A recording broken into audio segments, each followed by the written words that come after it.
Bonjour, je suis Clara Garnier-Amouroux et vous écoutez Code Source, le podcast d'actualité du Parisien.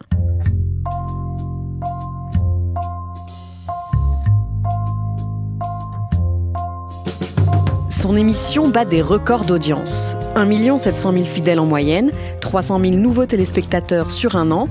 Quotidien, l'émission de Yann Barthès sur TMC se porte très bien.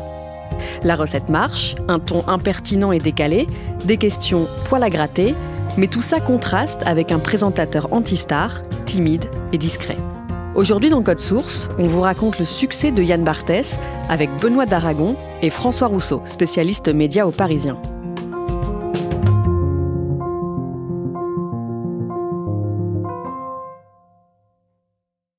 Il est là, le ciel de Paris. Bienvenue dans Quotidien, saison 4.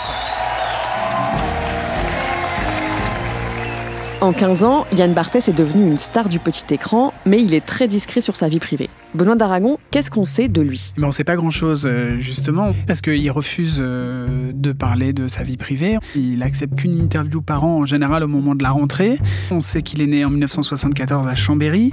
Sa mère travaille dans une office notariale. Son père est cheminot, comme son frère d'ailleurs. On sait qu'il a fait ses études dans le public et qu'après, il est parti à Bordeaux faire un doc d'anglais. C'est à peu près les seules choses qu'on connaît de l'enfance de Yann Barthès, qui est très avare de confidences, qui n'aime pas ça, qui n'aime pas se raconter. Et donc, voilà, sa bio de ses 20 premières années est très maigre.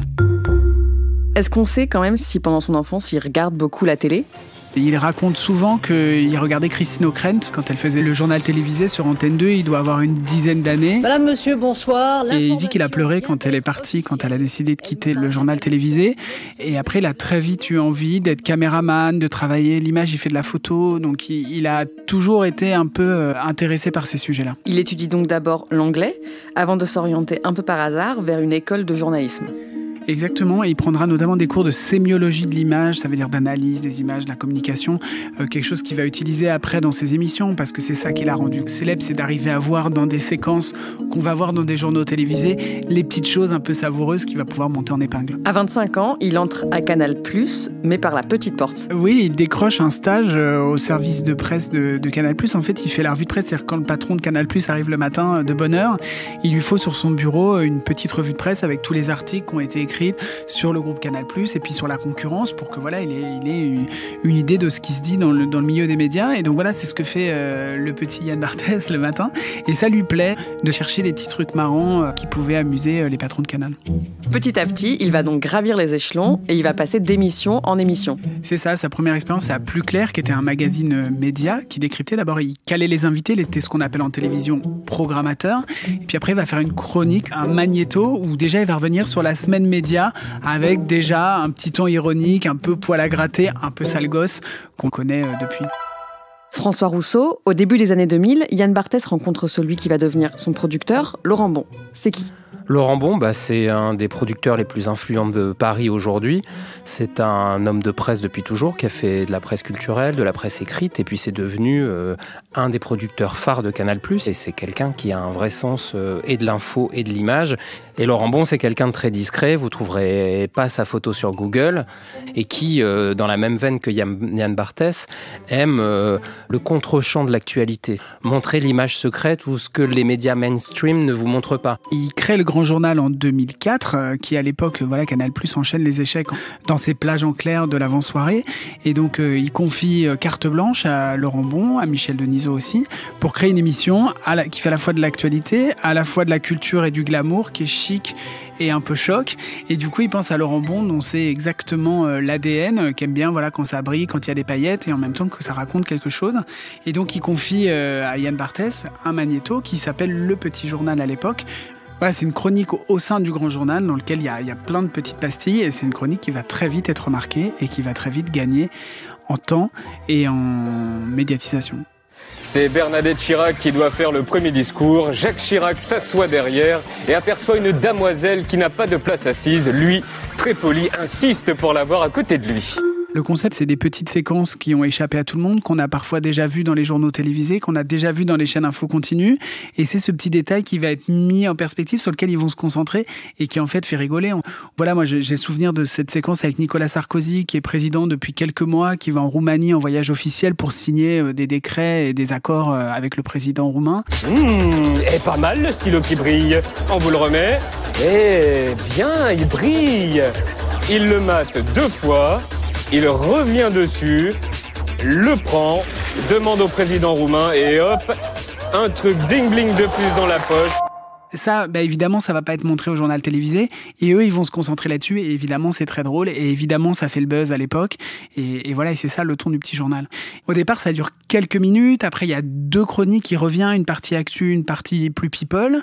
Et cette chronique, elle va tellement bien marcher qu'elle va être allongée. Et au bout d'un moment, Yann Barthès vient la présenter en plateau en 2007. C'est sa première expérience d'antenne ? C'est sa première apparition à la télé en direct tous les soirs, oui. Et il est comment ? Il a l'air vraiment jeune. Quand on revoit les images, c'est marrant parce que on sent que ça date d'il y a 15 ans maintenant, donc on voit qu'il est jeune. Et en même temps, il a ce petit côté sale gosse qu'on lui connaît. Il incarne bien le ton de son magnéto.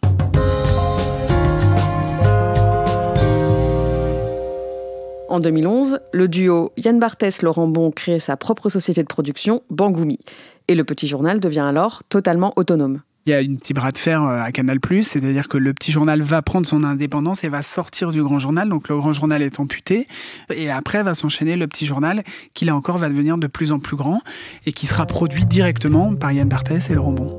Pour Yann Barthès, c'est la consécration à ce moment-là ?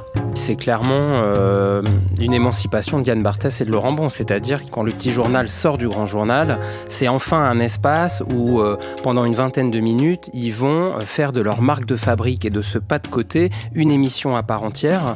Et Yann Barthès est chez lui et il incarne cette forme de journalisme auquel on était moins habitué à la télé française.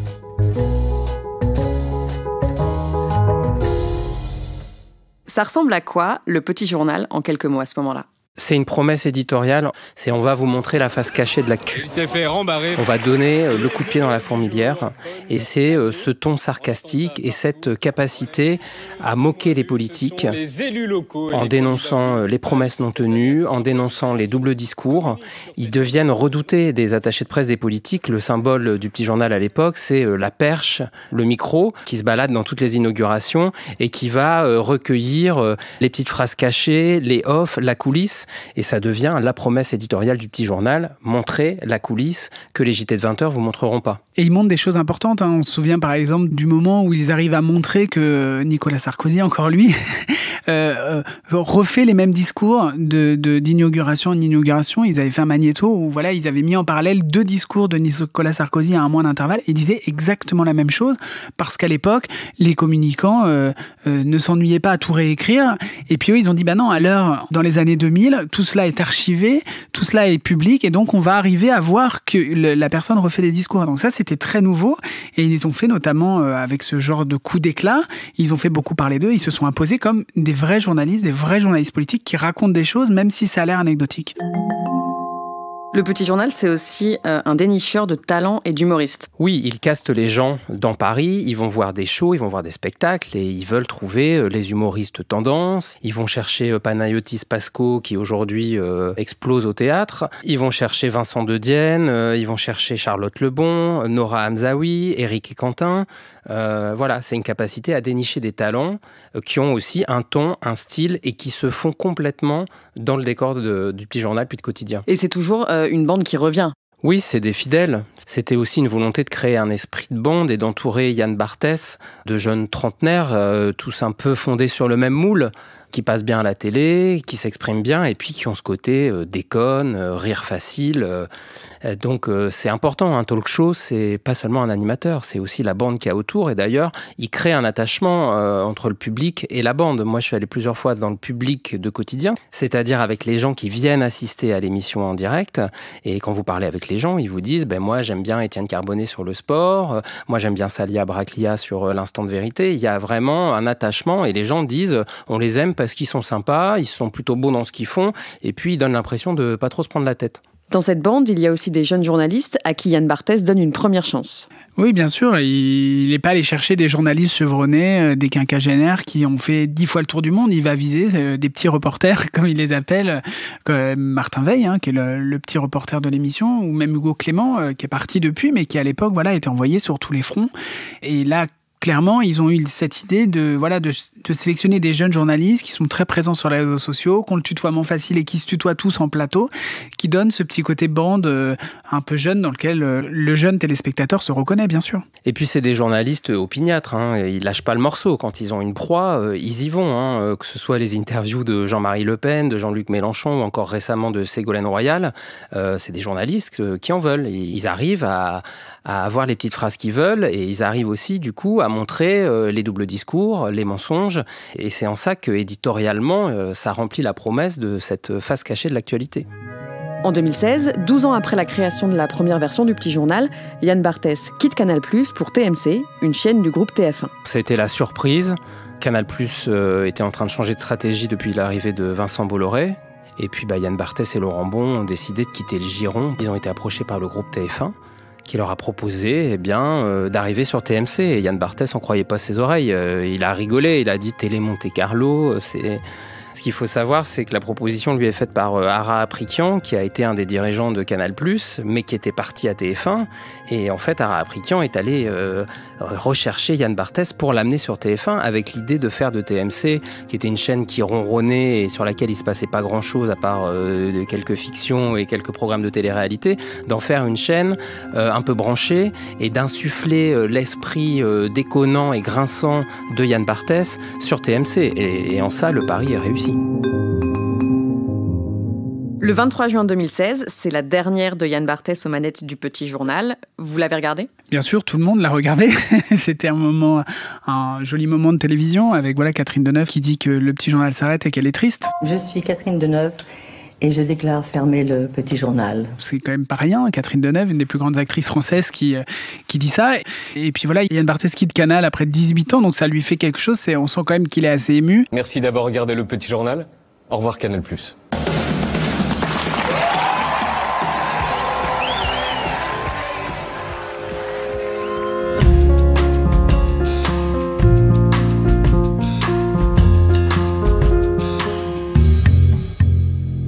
Comment se passe l'arrivée sur TMC ? L'arrivée sur TMC, elle se fait assez naturellement. En fait, en 15 jours de temps, il est chez lui dans le groupe TF1. D'abord, il est accueilli à bras ouverts parce qu'il apporte une modernité à TF1. Donc, il arrive avec son équipe qui est jeune, avec leur volonté un peu de secouer le cocotier de la politique et de l'actu. Et donc, il le dit lui-même, il dit « j'ai été très bien accueilli dans la chaîne de Jean-Pierre Pernaut ». Il s'en amuse, il fait de l'autodérision et en réalité, ils se font très vite dans le décor. Quand il rejoint TMC, Yann Barthès demande à toute son équipe de le suivre, mais les choses ne se passent pas exactement comme prévu. Il a demandé à ce que son équipe le suive et à l'époque, il y a Catherine et Liliane, Alex Lutz et Bruno Sanchez qui ont décidé de rester sur Canal+, de continuer Catherine et Liliane sur Canal+. Et ça, c'est très très mal passé pour les deux producteurs qui leur ont vraiment pas pardonné. Voilà, aujourd'hui, Alex Lutz, il a eu un César de meilleur acteur. Visiblement, il a fait le bon choix de rester sur Canal+, mais l'équipe de Quotidien ne lui pardonne pas. Puis pareil avec Hugo Clément, ce jeune reporter qui est parti d'abord sur l'Honnête et qui est maintenant sur France 2. Ça aussi, ils ont eu un peu du mal à digérer le fait qu'il s'en aille. À quoi ça ressemble Quotidien ? Ils sont passés de 20 minutes à plus d'1h30, donc l'émission est devenue beaucoup plus longue, ils ont des invités, ils ont de l'actualité, donc forcément il faut remplir cette heure et demie, donc ils se sont beaucoup plus diversifiés au niveau des sujets abordés, et ils ont fait du sport par exemple, beaucoup de sport, il y a une pastille de sport, ce qui était évidemment moins le cas sur Canal+, par exemple. C'est une émission qui a gardé ses fondamentaux, mais qui s'est professionnalisée. Il y a des tranches installées, chaque chroniqueur a son propre jingle, il porte son propre thème. Du coup, ça rend l'émission beaucoup plus lisible pour le téléspectateur. En réalité, elle est beaucoup plus marketée, elle est très découpée, tout se fait au millimètre. Ils alternent parfaitement un sujet positif, un sujet drôle, où on peut jouer à fond la carte de l'humour, va succéder à un sujet sociétal plus sérieux, ou à... Certains chroniqueurs le disent eux-mêmes. La force, c'est qu'on arrive à parler des malheurs du monde, mais on arrive aussi à apporter du sourire, et c'est ce qui fait fait que les gens nous regardent. Et ils ont aussi fait varier leur programmation d'invités. C'était beaucoup le bling-bling, le chic. Ça l'est toujours un peu quand ils décrochent Pénélope Cruz ou Marion Cotillard. Mais depuis quelques mois, ils ont mis l'accent sur ce qu'ils appellent les penseurs. Donc ils invitent des intellectuels, des philosophes. Et c'est avec des gens comme ça qui font des records d'audience. C'est avec François Gémen, qui est le chercheur français spécialiste du réchauffement climatique, que l'émission atteint son record historique d'audience à 2 millions de téléspectateurs le 2 décembre dernier.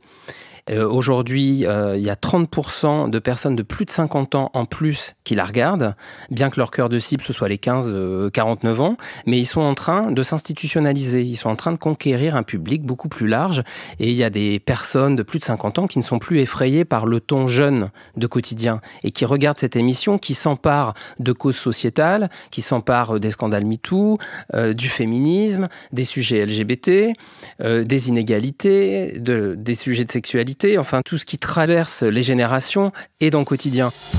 Est-ce que les audiences ont tout de suite été à la hauteur de ce qu'ils attendaient ?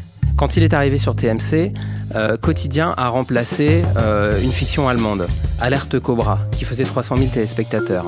Yann Barthès a dit, si on fait 600 000 téléspectateurs à Noël et si on fait 1 million en juin prochain, on débouchera le champagne.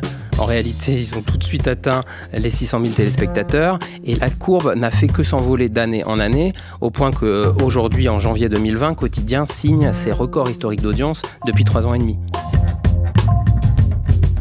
Et du coup, ça veut dire quoi pour Yann Barthès ? Yann Barthès, c'est l'homme fort de TMC parce que c'est lui qui porte cette chaîne et c'est lui qui a permis de la repositionner et de lui insuffler un nouvel esprit. Et puis, c'est aussi un des animateurs les mieux payés du PAF, avec une boîte de production qui est la sienne et qui est celle de son associé Laurent Bon, qui produit pour M6, pour France 5, pour TF1 évidemment. Enfin voilà, si on regarde l'histoire avec un peu de distance, au départ, c'était une séquence de quelques minutes dans le grand journal de Canal+. Et aujourd'hui, c'est le plus grand talk show d'actualité de la télé. Par contre, même si Quotidien continue d'attirer les téléspectateurs, l'équipe accepte, peu les critiques. Je vous trouve insupportable d'infiltration, de techniques avec des perches au-dessus, en dessous. C'est bien pensant, c'est progressiste, c'est pro-migrants, pro-LGBT, pro-minorité, pro tout ce que vous voulez. Quand ils font la une de Valeurs Actuelles, comme il y a quelques semaines, qui dénoncent la tyrannie de Quotidien et de l'équipe de TMC, ils aiment pas du tout. Ils proposent l'article gratuitement sur leurs réseaux sociaux en disant que c'est pas la peine de dépenser de l'argent pour lire cet article qu'ils n'aiment pas. Donc oui, ils aiment assez peu les critiques, fussent-elles gratuites et infondées à leurs yeux. En septembre 2018, Yann Barthès participe à un Face au lecteur du Parisien et il se confie notamment sur sa manière de travailler. Qu'est-ce qu'il dit ? Qu'il écrit beaucoup de ses magnétos, qu'il est tout le temps au bureau et qu'il suit l'émission de A à Z. Il y a beaucoup d'animateurs qui arrivent un peu au dernier moment, leur tend des fiches, qui relisent au maquillage pendant qu'ils testent les tenues qu'ils vont porter, et puis ils arrivent et puis ils improvisent un peu dans la bonne humeur, en mettant un peu de ton. Et Yann Barthès, c'est pas du tout ça. Lui, il va écrire, il a longuement expliqué au lecteur. Je me souviens que voilà, quand il fait un magnéto, il faut que ce qu'il raconte tombe pile avec le moment où on va entendre le son de la personne dont il parle. C'est-à-dire qu'il y a des images d'illustrations, souvent c'est à la seconde près.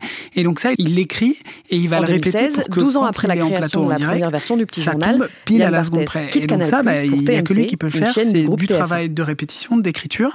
Et donc voilà, il leur explique qu'en fait, il bosse et qu'il a un petit côté geek et qu'il est tout le temps devant son ordinateur. François Rousseau, c'est quel genre d'animateur, Yann Barthès ? C'est un animateur qui, à la différence des autres, n'aime pas trop la lumière. C'est quelqu'un qui est maladivement timide et puis qui n'aime pas être en couverture des magazines. Il veut pas se mettre en scène dans Paris Match, dans la presse People. Il veut pas donner des interviews à outrance parce qu'il ne veut pas devenir un objet qu'on puisse décortiquer, dont on puisse mettre bout à bout les répétitions, les formules dans les interviews. Il ne veut pas... lui, son métier, c'est justement de décortiquer tous ces gens qui sont sous les feux des projecteurs. Et donc, si lui-même se met à courir les dîners parisiens, à sourire devant les photographes et à se mettre en scène dans sa cuisine, il devient un sujet à décortiquer. Et comme sa marque de fabrique, c'est de faire un pas de côté, il faut aussi que dans sa vie privée et dans sa façon de se comporter comme animateur, il garde ce pas de côté. Yann Barthès a aujourd'hui 45 ans. Est-ce que le Petit Journal et maintenant Quotidien vont marquer le paysage de la télé ? C'est vrai qu'ils ont déridé un peu le ton des journalistes politiques. Quand on voit Cache Investigation aujourd'hui, Élise Lucet qui court après des patrons ou des hommes politiques pour les faire réagir et qui repose 10 fois, 15 fois sa question sans avoir de réponse, c'est un peu l'école Petit Journal. Tout ça a déridé complètement le côté très respectueux que les journalistes politiques pouvaient avoir avec les politiques. Il n'y a plus du tout aujourd'hui. Voilà, aujourd'hui, ils sont défiés, ils sont mis sur le grill en permanence, y compris quand ils font un déplacement au salon d'agriculture ou pour inaugurer une école sur leur commune. Ils ont marqué le paysage parce qu'ils ont été des précurseurs pour insuffler une culture pop, pour ouvrir les sujets de société, pour décortiquer la classe politique. Et donc, ils ont imprimé un style et ils ont un peu renouvelé le talk-show à la française.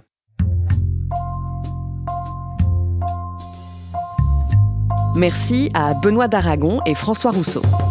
Épisode conçu et préparé par Marion Botorel. Réalisation, Julien Moncouquiol. Code Source est le podcast d'actualité du Parisien, disponible chaque soir du lundi au vendredi à 18h. Vous pouvez nous écouter sur toutes les applications de podcast, mais aussi Deezer et Spotify. Et n'hésitez pas à nous écrire codesource@leparisien.fr.